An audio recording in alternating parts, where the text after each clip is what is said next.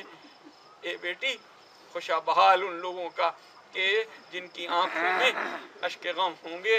اور تو ایک مرتبہ شہزادی نے بابا سے مخاطب ہو کے کہا بابا میں وعدہ کرتی ہوں کہ میں اس وقت تک جنت میں نہیں جاؤں گی جب تک اپنے حسین کے رونے والوں کو جنت کی بخشش نہ عطا کر دوں۔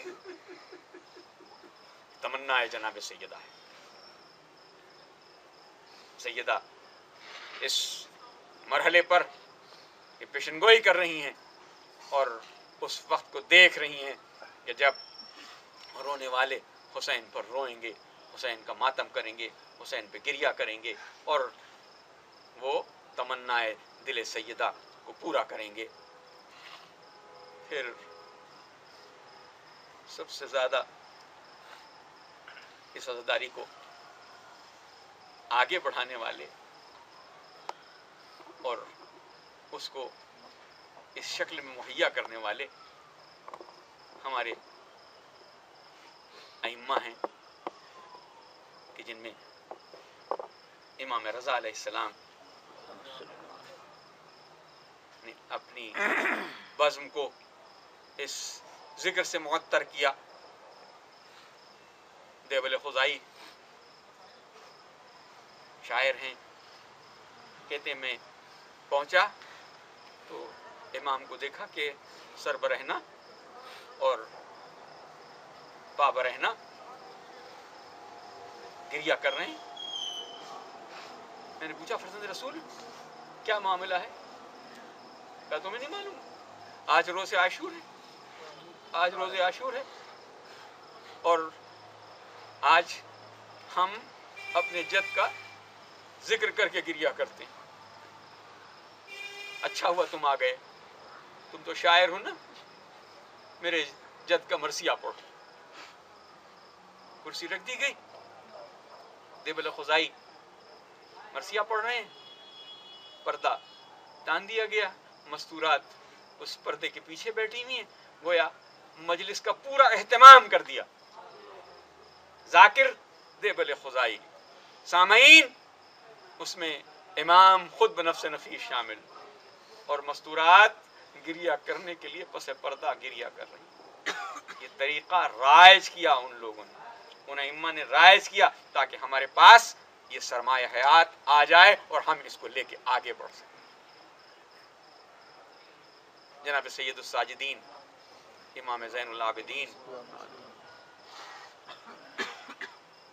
کوئی اور ذکر پسند ہی نہیں سوائے اس کے کہ جب بھی تذکرہ ہو تو بابا کا تذکرہ، جب بھی ذکر ہو تو بابا کا ذکر۔ پوری 38 سال کی زندگی روتے ہوئے بسر کی، اس طرح سے روئے کہ دیکھنے والوں کو رحم آتا تھا۔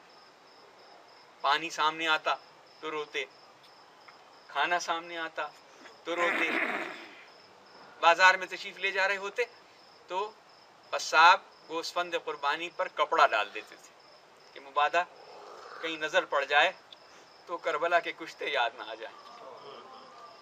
ایک دن تشریف لیے جا رہے تھے، دیکھا ایک گوسفند قربانی سے کپڑا ہٹ گیا ہے، قصاب کے پاس آئے اور آ کے پوچھا اے بھائی یہ بتا کہ تو نے جب اسے ذبح کیا ہے تو اسے پانی پلا دیا تھا کہ نہیں پلایا تھا؟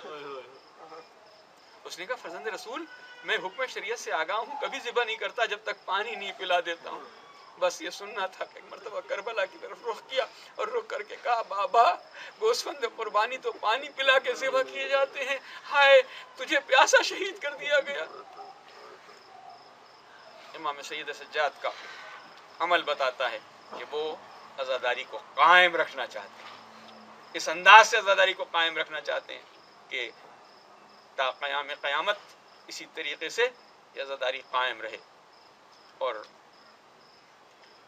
پھر وہ واقعہ بھی پیش نگاہ ہے کہ جب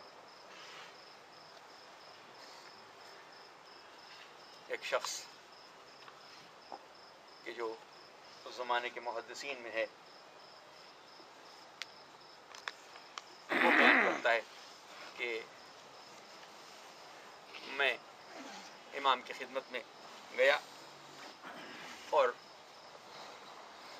امام کی خدمت میں جا کے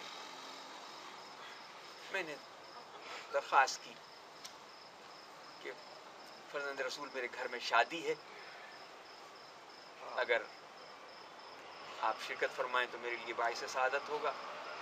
وہ آنکھوں میں آنسو بھر کے کہا کہ بھائی میں کسی شادی میں شریک نہیں ہوتا، جب سے واقعہ کربلا ہوا ہے ہمارے گھر سے خوشیاں اٹھ گئی ہیں، کسی شادی میں شریک نہیں ہوتے، ہم کسی کے ہاں سوائے ذکر غم حسین کے کہیں نہیں جاتے۔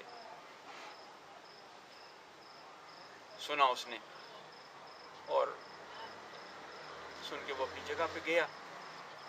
شادی سے جب فراغت ہوئی تو ایک دن وہ آیا اور آ کے امام کی خدمت میں عرض کیا، مولا میں نے آپ کے بابا کے ذکر کی مجلس برپا کی ہے، منعقد کی ہے، آپ تشریف لائیے۔ امام نے کہا ہاں ہم ضرور آئیں گے، ہمارے بابا کا ذکر ہو اور ہم نہ آئیں، ہم ضرور آئیں گے۔ امام تشریف لے گئے، میزبان نے اہتمام کیا، مسند بچھائی اور مسند بچھا کے امام کو اس مسند پہ فروکش کیا۔ ذکر حسین شروع ہوا، سب رو رہے تھے، امام بھی رو رہے تھے، صاحب خانہ بانی مجلس بھی رو رہا تھا۔ ایسے میں اس کی ایک مرتبہ نگاہ پڑی تو دیکھا مسند امام خالی ہے، امام کی مسند خالی ہے۔ پریشان ہوا، حیران ہوا کہ امام کہاں تشریف لے گئے، امام کہاں چلے گئے۔ لیکن اس کی حیرت انتہا ہو گئی جب اس نے دیکھا کہ امام وہاں بیٹھے ہیں کہ جہاں لوگوں نے اپنی نالیں چھوڑ رکھی ہیں۔ وہ گھبرایا ہوا آیا، ہاتھوں کو جوڑ کے عرض کرنے لگا، مولا میں نے تو آپ کے لیے مسند بچھائی ہے، آپ وہاں تشریف رکھیے، آپ یہاں کہاں بیٹھ گئے۔ تو روتے ہوئے ارشاد فرمایا، اے شخص تو نہیں جانتا کہ یہاں کون کون بیٹھا ہے، تیری نگاہیں نہیں دیکھ سکتی لیکن میری نگاہیں دیکھ سکتی ہیں کہ اس جگہ پر میرے ساتھ کون کون بیٹھا ہے، اس لیے میں یہاں بیٹھا ہوں۔ ارباب عزا، یہ وہ عزاداری ہے کہ جس کے لیے ہمارے ائمہ نے اپنی پوری زندگیاں صرف کی اور بتایا اپنے عمل کے ذریعے سے کہ اس عزاداری کو اس طرح سے باقی رکھو۔ ابھی ہماری ذمہ داری ہے کہ ہم ائمہ کی تعصی میں اس طرح سے یہ عزاداری کو ایسے قائم کریں کہ جیسی تمنائے رسول ہے، جیسی تمنائے جناب سیدہ ہے۔ اور پھر اگر آپ غور کریں تو عزاداری کی بنا کہاں سے چلی؟ جب بنا تلاش کی جاتی ہے تو ایسا محسوس ہوتا ہے کہ اس کی بنا تو ثانیہ زہرا نے ڈالی تھی، اس کی بنا جناب ثانیہ زہرا نے ڈالی تھی۔ اس عزاداری کو قائم کرنے والی ہستی جناب ثانیہ زہرا ہیں کہ جب قید سے رہائی کا حکم ملا اور جناب سید سجاد پھوپھی کی خدمت میں آئے کہ پھوپھی یزید نے کہا ہے کہ آپ کو رہا کیا جائے گا، اب آپ بتائیے کہ آپ یہاں رہنا چاہیں گی کہ مدینے چلیں گی۔ اس کے جواب میں جو ارشاد فرمایا وہ آپ سب کو یاد ہوگا۔ جناب زینب نے کہا، اے بیٹا ہم جب سے کربلا سے چلے ہیں اپنے شہیدوں کو جی بھر کے رو نہیں سکے، اپنے شہیدوں کا ماتم نہیں کر سکے۔ یزید سے کہہ دو کہ اگر ہمیں رہائی عطا کرنا ہے تو ہمارے لیے ایک گھر خالی کرا دے جس میں ہم بیٹھ کے اپنے عزیزوں کو رو لیں، اپنے عزیزوں کا ماتم کر لیں۔ ارباب عزا، بس یہ خواہش جناب زینب کی یزید تک پہنچی اور یزید نے چونکہ رہائی کا حکم دے دیا تھا اس لیے اس نے ایک گھر خالی کرا دیا گیا اور دمشق کے اس شہر میں پہلی مرتبہ عزاداری قائم ہوئی۔ مخدرات طہارت اس گھر میں اتری۔ دمشق کی عورتوں کو معلوم ہوا کہ